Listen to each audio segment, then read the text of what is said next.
don't forget the money, man.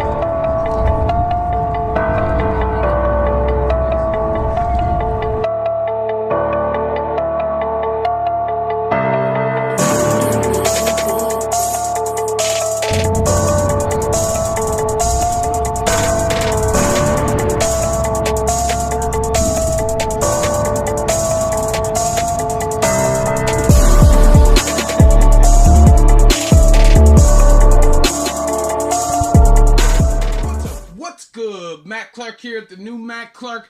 How are each and every one of you doing on this amazing Saturday? I'm doing great. My girl's doing great. My family's doing great. I hope each and every one of you are doing great in these chaotic and crazy times. If you could please hit that like button, that subscribe button, and that bell notification button so you get all my videos when they're new. If you could share with somebody on social media, help spread the message, help spread the word. That would be amazing. And there's a PayPal option if you'd like to donate, help support the channel. The link is in all the description of my video. So, we're going back to Joyceville. Now, it's going to be a bit of a weird story, but whatever. It's kind of crazy. It's kind of weird.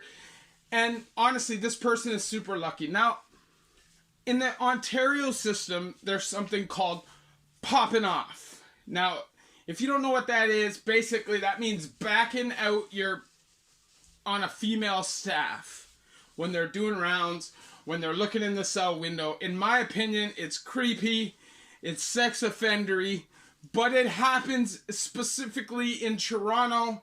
But I'll warn anybody now, if you are popping off and you go to the federal system and you get caught in certain places, you will get poked up. It'll be looked at just like a sex offense. But the reason why I even bring that up in the first place is because this story takes that to a whole new place, okay? So this kid, he was in Millhaven with me in 2011 or 2012, whatever it was, 2011. And when he was in Millhaven, he was a totally normal person. He was in reception, acted cool. We were in a program together. He just acted like a normal dude. You know, I didn't hang with the guy, but I'd see him and he seemed normal. Anyways, I ended up getting sent to Joyceville, and like midway through my bit, this guy came back from camp. He had been classified to camp, and I guess he had gone to court, and sometimes when you go to court, you come back through Joyceville. So he came to Joyceville, and he had a message for me from my brother. Guy seemed totally normal. Maybe like 6 months later, he got kicked out of camp and sent to Joyceville. And when he got sent there, he was in a totally different mind state. Like, he was jacked. Something had happened to this guy, okay? He would literally, the way that they did yard, see, before in Joyceville, they used to just crack all the ranges at one time, and everybody would run out to yard at the same time. It was mayhem.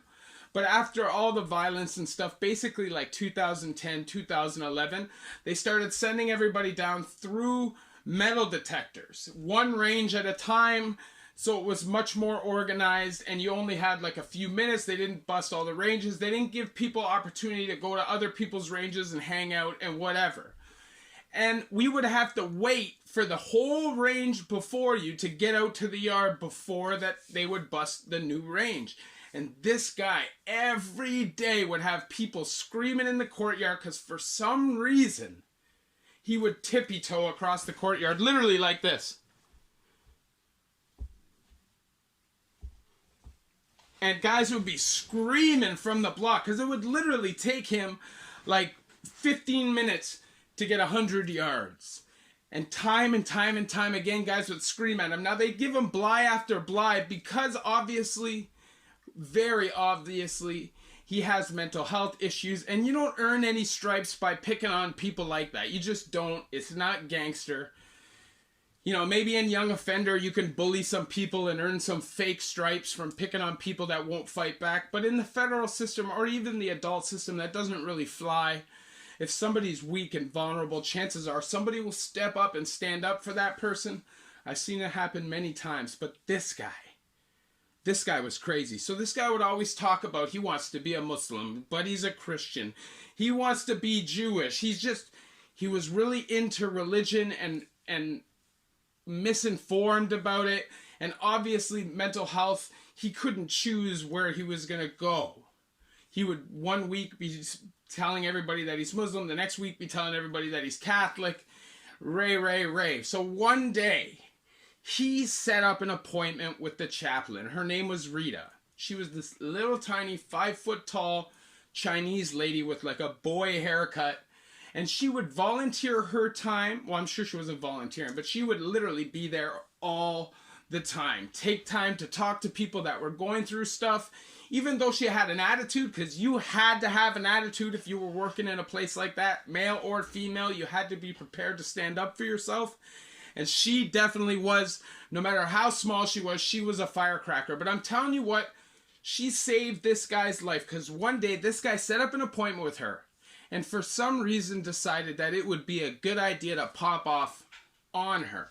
So he's in her office having a one-on-one meeting with her, stands up, backs it out, and lets it rain down on her desk.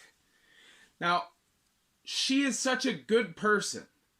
She knew that if she screamed, if she made some noise, people would come and he would end up getting killed right there on the spot.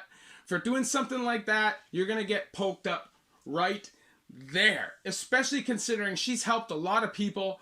And there's some very serious people in Joyceville at the time that were really diehard Christian and would have went to war for disrespecting her just off the strength that she's a chaplain.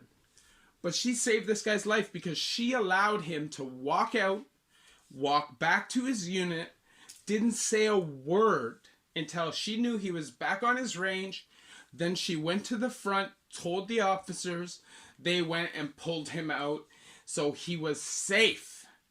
This guy obviously has mental health problems. And I'm telling you, over the years, I have watched people deteriorate in the system. I told a story in the past about this guy I knew named Vince, who went from a totally normal dude. Okay, he's a light-skinned dude from Hamilton, heavy-set guy, totally normal dude, smoking with the boys, everything, to saying that his cell was possessed by the devil, and my boy ended up finding his body, him hanging, dripping urine. That was also in Joyceville, which has a lot of bad energy. But she knew that this guy was going to get killed and that it was not him, that obviously something was going on upstairs, and she decided to show mercy. Now, I'm telling you this. The federal or provincial system doesn't really care if you have mental health issues. If you're a criminal, you're going to a jail, you're going to a penitentiary. And although they've scaled back a lot of the segregation and the what do they call it? When you stay in seg for a long time, administrative segregation. Those rules, a lot of those rules have changed unless you're a severe danger to the system, because they know the drastic and long-term mental health effects it has, and in the end just makes society more dangerous. You strip away people's souls, their consciences by segregating them from society and basically taking away all the socializing that they've had over their life. They forget about all that stuff. They go mad. I remember I did 60 days in segregation, just 60 days. And by the end, I was talking to myself. I was slapping a piece of paper back and forth off the wall. Mental health in prison is a real thing, and it's not treated. Now, like I've said in past videos, they treat sex offenders like they have mental health issues, but they still don't treat them.